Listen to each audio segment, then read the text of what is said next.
Bonjour, je m'appelle Julien.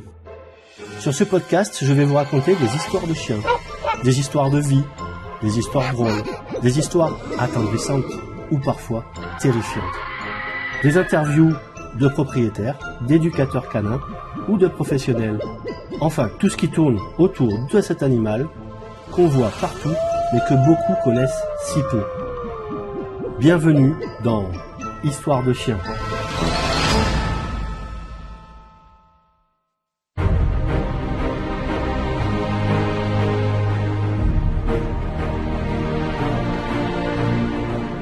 Une nuit glaciale de janvier 1925, le vent hurle sur les plaines de l'Alaska. La neige fouette les visages, le froid est si mordant qu'il semble vouloir arrêter le temps. À des centaines de kilomètres de tout, dans la petite ville isolée de Nome, une tragédie se prépare. Des enfants tombent malades, très malades. La diphtérie frappe.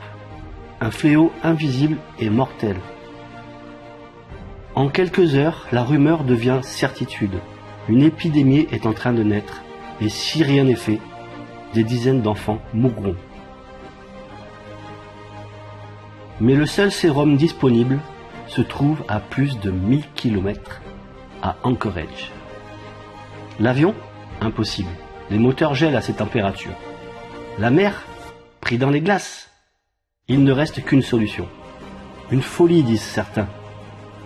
Une équipe de chiens de traîneau va transporter le précieux antidote à travers les terres les plus hostiles du Grand Nord. Plus de 20 attelages vont se relayer jour et nuit à travers blizzards, tempêtes et territoires gelés. Et c'est là qu'entre en scène Balto. Un chien d'apparence banale, ni le plus rapide, ni le plus costaud. Mais Balto a quelque chose que les autres n'ont pas, l'instinct du devoir, le courage et une détermination sans faille. C'est lui qui mènera le dernier relais, celui de la dernière chance, dans la nuit, la plus noire, sous une tempête d'une rare violence.